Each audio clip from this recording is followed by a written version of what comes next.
नमस्कार, आप देख रहे हो न्यूज़ पीजी 24। अभी हम पहुंचे हैं रायपुर के धरना स्थल तूता में, जहां पास हम देख सकते हैं सर्व विभागीय दैनिक वेतन भोगी कर्मचारी महासंघ के द्वारा 5 तारीख से अपने सैकड़ों कर्मचारियों के साथ यहां पर भूख हड़ताल में बैठे हुए हैं। काफ़ी समय हो चुका है भूख हड़ताल में, कहीं ना कहीं कर्मचारियों का स्वास्थ्य पे भी बुरा असर पड़ रहा है। जी, हम बताना चाहते हैं कांग्रेस सरकार द्वारा 2018 के घोषणा पत्र में बिंदु क्रमांक 11 में अपने किए गए वादों को अभी तक पूर्ण नहीं किया गया है। कहीं ना कहीं लगभग 4.5 वर्ष पूर्ण हो चुके हैं और कुछ समय बाद आचार संहिता लगने वाला है, जिसको लेकर कर्मचारी अपनी उपेक्षा बताते हुए यहाँ पर भूख हड़ताल में 5 तारीख से बैठ चुके हैं। हम देख सकते हैं हमारे साथ कर्मचारी नेता दिनेश शर्मा जी है, जो लगातार 5 तारीख से एक भूख हड़ताल में बैठे हुए कहीं ना कहीं कर्मचारी के अधिकार के लिए लगातार लंबे समय से संघर्ष करते हुए आ रहे हैं। हम सीधा उनसे जुड़ेंगे और साथ ही बताना चाहते हैं उनके सहयोग के रूप में काफ़ी कर्मचारी यहाँ पर दर्जनों कर्मचारी भूख हड़ताल प्रतिदिन कर रहे हैं। और साथ ही दिनेश शर्मा जी लगातार 5 तारीख से अभी तक भूख हड़ताल में बैठे हुए, कहीं ना कहीं एक आरोप भी लगाया जा रहा है कि प्रशासन द्वारा अभी तक कोई सूद नहीं लिया गया है।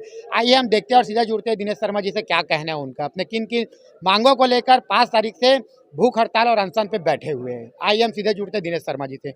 सर, आप किन किन मांगों को लेकर आप 5 तारीख से अभी तक भूख हड़ताल में बैठे हुए हो, क्या कहेंगे आप? 3 सूत्री मांगों को लेकर के बैठे हैं हम लोग। ये तीनों जो सूत्री मांग है हमारा, ये तो भूपेश बघेल जी का वादा था, कांग्रेस पार्टी का वादा था। उन्होंने कहा था कि हमारी सरकार आएगी तो हम 10 दिन में नियमितीकरण करेंगे दैनिक वेतन भोगी नियमित कर्मचारियों का। उन्होंने कहा था कि हम पहले साल किसानों का, दूसरे साल कर्मचारियों का, और उन्होंने कहा था किसी कर्मचारियों की छटनी नहीं होगी और प्लेसमेंट समाप्त किया जाएगा, आउटसोर्सिंग समाप्त किया जाएगा। इनके बदले इन्होंने आउटसोर्सिंग थोपा, नियमितीकरण नहीं किया। नियमितीकरण में बहुत सारी समस्याएं खड़ी कर दी इन्होंने, जैसे कि नियुक्ति आदेश का समस्या खड़ी कर दिया है। पूर्ववर्ती भी सरकार जो रही है डॉक्टर रमन सिंह बीजेपी की सरकार, उन्होंने 2 बार नियमितीकरण किया, लाखों कर्मचारियों का नियमितीकरण किया, तब नियुक्ति आदेश का कोई समस्या उत्पन्न नहीं हुआ। आज ये नियुक्ति आदेश की समस्या हमको बता रहे हैं। साथ में इस बीच में हजारों कर्मचारी नए रखे गए हैं। ये कांग्रेस के कार्यकर्ता हैं जिनको रखे गए हैं, मेरा आरोप है उनके ऊपर। कांग्रेस के कार्यकर्ता हैं, उनके लोग, उनके परिवार के लोग हैं, जिनको दैनिक वेतन भोगी के रूप में रखा गया है, अनियमित कर्मचारी संविदा के रूप में रखा गया है। और उनको क्या दैनिक वेतन भोगी कर्मचारियों को उनको जो अभी रखा गया उनको नियुक्ति आदेश दिए हैं? बिल्कुल नहीं दिए हैं। ये झूठ बोल रहे हैं और ये झूठ बोलने वाली सरकार है, फरेब करने वाली सरकार है, वादा खिलाफी करने वाली सरकार है। हम भूख हड़ताल में तब तक भूख हड़ताल में रहेंगे जब तक नियमितीकरण प्राप्त नहीं होगा। 20 तारीख तक हम अल्टीमेटम देते हैं सरकार को, हमारा नियमितीकरण कर दे। 20 तारीख तक यदि नियमितीकरण नहीं करता है तो 21 तारीख को हम लोग सीएम हाउस घेराव करेंगे, और ऐसा सीएम हाउस घेराव करेंगे इतिहास में याद रखा जाएगा। जी सर, 5 तारीख से आप अपने साथियों के साथ में भूख हड़ताल में बैठे हुए, कहीं ना कहीं सामने अनुपूरक बजट भी आने वाला है कांग्रेस सरकार का छत्तीसगढ़ का, तो क्या उम्मीद है आपको इस बजट से? कैबिनेट बैठक से हमें उम्मीद था, उन्होंने धोखा दिया है। लबरा सरकार है ये। और अभी सामने जो बजट सत्र है उसमें हमें फिर आशा है, हमारे लोगों को आशा है कि वो नियमितीकरण देंगे। यदि नहीं देंगे तो फिर मैंने जो कहा है सीएम हाउस का घेराव होगा और अच्छे से होगा। हमारे साथ जुड़ रहे विपिन तिवारी जी, कर्मचारी नेता है, बस्तर संभाग को पूरा लगातार वापस सक्रिय रूप से कर्मचारियों के हित के लिए लड़ रहे हैं। आइए देखते हैं क्या कहना है, क्या कहेंगे सर। बड़ी संख्या पे यहाँ पास कर्मचारी भूख हड़ताल में बैठे हुए, आपके अपने लोग साथ, यहाँ पास सैकड़ों की संख्या में कर्मचारी पहुँच रहे हैं, क्या उम्मीद करते हो सरकार से? अब आप सरकार से तो पिछले अभी जो बैठक थी, कैबिनेट की बैठक में बहुत उम्मीद थी। सभी लोगों ने ये उम्मीद लगा के रखा था कि कहीं ना कहीं कुछ मात्रा के तो नियमितीकरण संभव है ही, लेकिन जैसा कि हम पूरी कैबिनेट बैठक की जो अनियमित कर्मचारी, दैनिक वेतन भोगी कर्मचारियों के लिए पूरी खोखला साबित हुआ, उसमें हमारे लिए कुछ भी नहीं था।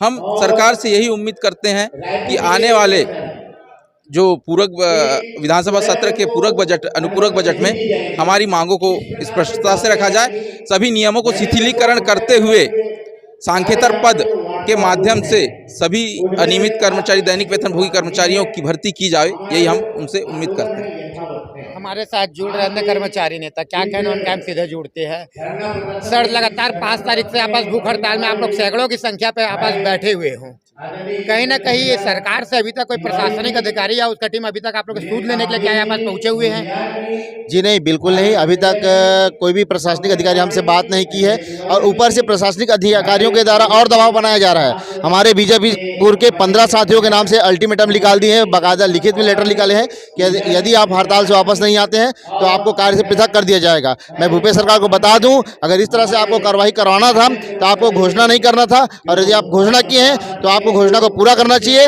या तो आपको धोखा नहीं देना चाहिए। धन्यवाद। नमस्कार। सर, रायपुर से आप लोग इतना दूर तूता में भूख हड़ताल में बैठे हुए हो, शहर से लगभग काफी दूर है ये, तो कहीं ना कहीं आपको साथियों को परेशानी का भी सामना करना पड़ रहा होगा। तो किन प्रकार के परेशानियों का आप लोग सामना कर रहे हो रायपुर तूता में? क्योंकि मानसून का मौसम है, भारी तेज वर्षा हो रहा है पिछले कई दिनों से, क्या कहेंगे आप? नहीं, बहुत परेशानी है यहाँ पर। सबसे बड़ी बात तो ये है कि वाहन की सुविधा नहीं है आने के लिए। हम वहाँ आते थे तो ट्रेन से आ जाते थे। दूसरी बात, यहाँ ना तो भोजन की व्यवस्था है, और सबसे बड़ी समस्या ये है कि यहाँ पर हमको रुकने की व्यवस्था तो दिया है, लेकिन ना तो यहाँ पर पानी की सुविधा है, न शौचालय की सुविधा है, न विद्युत की व्यवस्था ढंग से रहता है। रात में विद्युत बंद हो जाता है, और सबसे बड़ी समस्या खाने पीने की है। और कल परसों यहाँ पर सांप निकला हुआ था, नाग सांप, तो वो उसकी भी समस्या यहाँ पर जारी है। यहाँ पर बहुत सारे महिलाएं भी अपने मांगों को लेकर यहाँ पर प्रदर्शन में पहुंची हुई है। हम सीधे जुड़ते हैं उन महिलाओं से, क्या कहना है उनका अपने मांगों को लेकर। मैडम, क्या कहोगे? लगातार आप लोग यहाँ पर भूख हड़ताल में बैठे हुए हो, क्या उम्मीद करते हो सरकार से? हम लोग को नियमितीकरण मिलेगा, ऐसे करके उम्मीद करते हैं सरकार से। तो आप लोग को परेशानी का भी सामना करना पड़ रहा होगा बहुत सारे यहाँ पर। हाँ, बहुत क्या-क्या सारे। परेशानी का सामना करना पड़ रहा है? यहाँ भूख हड़ताल पे बैठे हैं, और पानी गिर रहा है, बारिश हो रहा है, उसकी परेशानी हो रहा है। देख सकते हैं हम लोग यहाँ पर दैनिक वेतनभोगी कर्मचारी सैकड़ों की संख्या में अपने साथियों के साथ प्रदर्शन करने के लिए बैठे हुए। कहीं ना कहीं कांग्रेस सरकार पर धोखा देने का आरोप भी लगाया गया है। और मैं बताना चाहता हूँ कि लगातार भूख हड़ताल में यहाँ पर दिनेश शर्मा जी कर्मचारी नेता बैठे हुए हैं, और साथ ही उन्होंने अल्टीमेटम दिया है कि 20 तारीख तक अगर सरकार कुछ नहीं करती तो मुख्यमंत्री निवास का बहुत बड़े स्तर पर रूप से घेराव किया जाएगा। बने रहिए न्यूज़ CG 24 पे। धन्यवाद।